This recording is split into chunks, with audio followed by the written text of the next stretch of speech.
6G. Di sini akan menceritakan kembali bab terakhir dari novel Perahu Kertas.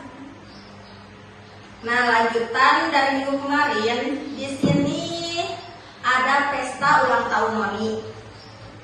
Noni di ulang tahunnya ingin memberikan kejutan kepada Kugi, memberikan kalung medali untuk persahabatan mereka yang tidak terputus.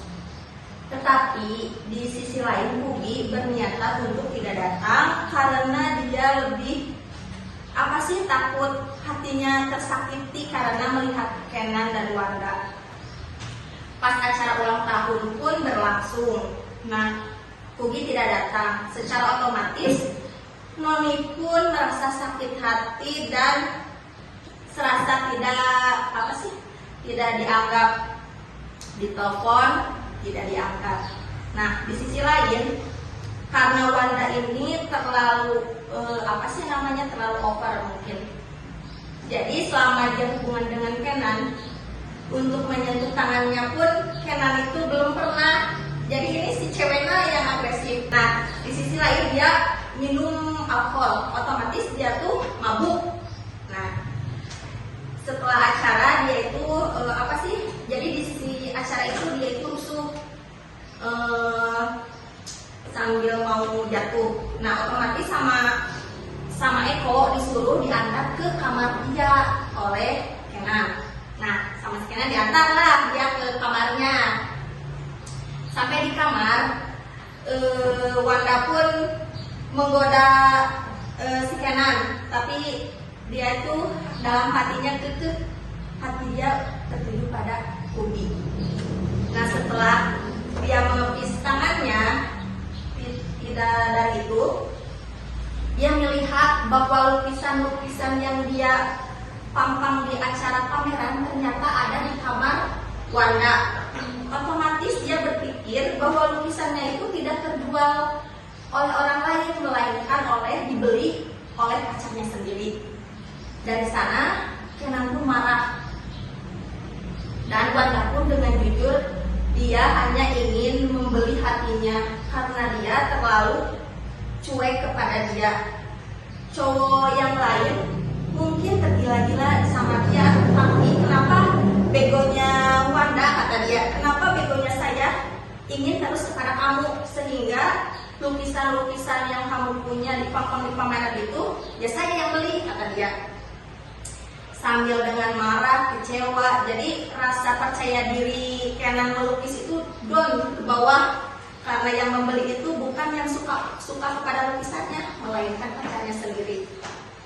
Dari sana dia pulang dan merenung dan memutuskan bahwa hubungan dia dengan Wanda sudah tidak bisa dilanjutkan.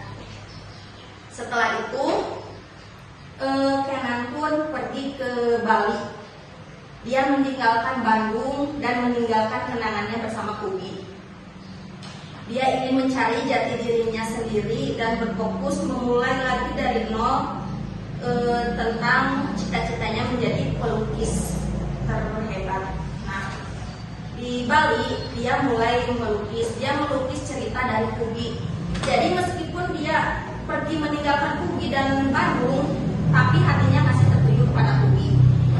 Dia melukis tentang sekolah alit, tentang anak-anak yang berada di bawah pohon rindang yang belajar sama Kugi. Pokoknya cerita-cerita Kugi dia ungkapkan ke lukisan-lukisan dia, sehingga ada kalau nggak salah 5 lukisan. Nah, di sana dia bersama pamannya. Pamannya itu mempunyai sebuah tempat-tempat pameran. Dia memasukkannya ke sana. Nah, di sisi lain Kugi pun di Bandung mengambil kuliahnya dengan SKS yang banyak. Jadi dia ingin cepat-cepat lulus. Dia fokus setiap hari kepada sekolah alit dan kuliahnya, sehingga dia lulus terlebih dahulu dengan nilai tertinggi. Eko pun memberikan selamat kepada Kugi. Nah, di sisi lain Kugi bertemu dengan saudara pamannya. ia menawarkan untuk magang bekerja di sebuah perusahaan. Jadi dia itu menyibukkan diri untuk melupakan kenangannya bersama Kenan. Dia pun menyibukkan diri dengan pagi-pagi dia bersama sakolalitnya, siangnya dia ke magang ke perusahaan, bahkan sampai ke malam.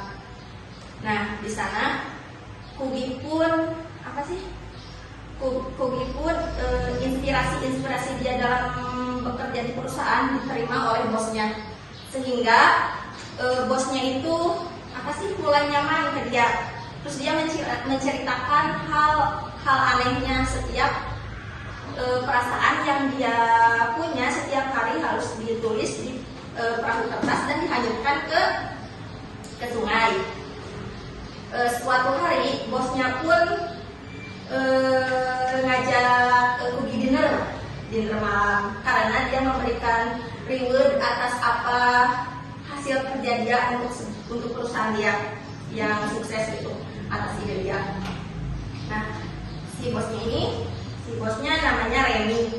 Nah, bosnya ini kepada Kugi ingin masuk ke agen Dewa Neptunus yang Kugi punya, yaitu menghanyutkan perahu dan menulis cerita kayak Kugi. Kugi pun memberikan dua syarat. Yang pertama, dia harus menghabiskan semua kerang yang berada di piring mereka berdua.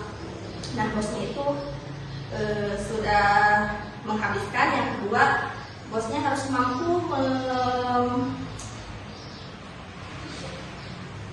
membuat perahu kertas.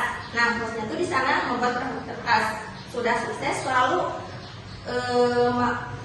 setelah pulang, bosnya itu kepada Kugi memberikan perahu itu, bahwa dia menitipkan perahu itu untuk nanti pagi sama Kugi dihanyutkan ke sungai. Tapi Kugi bercerita bahwa setiap perahu itu harus ada ungkapan, harus ada penulisan, harus ada ungkapan hatinya. Nah, bosnya itu menuliskan dalam sebuah perahu itu dengan tulisan, wahai Dewa Neptunus, terima kasih atas malam ini kau berikan agenmu untuk menemani makan malamku. Semoga agenmu bisa menemani makan malamku di setiap malam berikutnya. Setelah pulang, Kugi pun penasaran, pengen membaca. Pas dia baca, ternyata isinya seperti itu. Dia pun kaget. Kenapa bosnya, mungkin dia sudah menyimpulkan bahwa bosnya menyukai dia. Nah, dengan seiring waktu, Kugi pun dikasih perhatian, dikasih segala, mereka pun nyaman. Jadi ada kecocokan karena mereka sekarang jadi suka bercerita dan meluapkannya ke perahu kertas. Jadi cocok gitu ya. Nah, di sisi lain, Kenan pun menjadi pelukis ternama. Lukisannya jadi terkenal karena yang pertama membeli itu suka dengan yang judulnya Sakola Alit, lukisan yang Sakola Alit. Nah, di sana Kenan pun berniat, karena pertama perasaannya tidak bisa dibohongi bahwa perasaan ininya itu masih tertuju ke Kugi. Meskipun dia mau pindah dari Bandung ke Jakarta terus kembali, tetap perasaannya bersama Kugi. Yang kedua, dia ingin berkolaborasi dengan Kugi. Jadi Kugi yang menceritakan, dia yang melukiskan. Dia pun kembali ke Bandung. Dia mencari Kugi, terus mengajak Kugi ke sebuah pantai. Dia menceritakan semua isi hatinya yang dia pendam. Dari pertama dia bertemu dengan Kugi sampai sekarang bahwa dia tidak bisa melupakan Kugi. Nah, di sana Kugi merasa antara senang dan gimana, sedangkan dia itu sudah menjalin hubungan dengan Remy.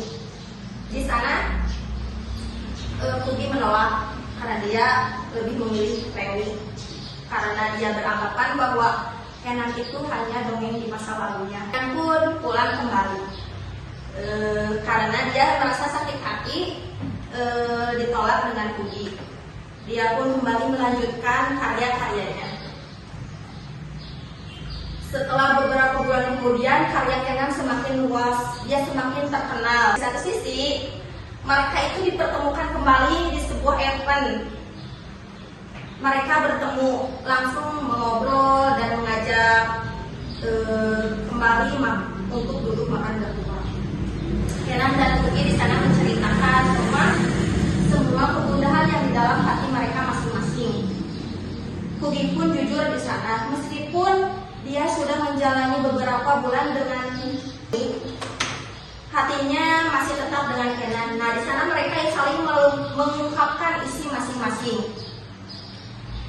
Setelah itu, Kugi pun menyadari bahwa dia harus mengikuti kata hatinya dan dia memberikan ucapan kepada Kenan bahwa tunggu aku besok. Nah, di sana Kugi langsung kembali ke Remi, ke bosnya. Di sana dia jujur sejujur-jujurnya bahwa dia sebenarnya di dalam hatinya masih ada Kenan, tapi dia ingin melupakannya dengan cara menjalani hubungan dengan Remi. Nah, di sana pun Remi itu merasa sebenarnya marah, tapi dia mau bagaimana lagi kalau menjalani hubungan terus seperti itu akan benar kata dia. Jadi mereka itu di sana putus baik-baik. Setelah itu Kugi pun kembali ke Kenan. Dengan endingnya mereka duduk di tepi pantai. Mereka mengungkapkan kesannya selama ini, jujur kepada diri sendiri, jujur kepada perasaan masing-masing. Dengan sebuah kertas, lalu dilipat, dijadikan perahu.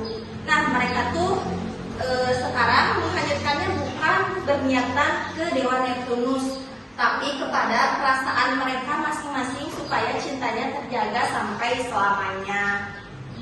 Nah, teman-teman, isi dari novel ini sudah saya bacakan.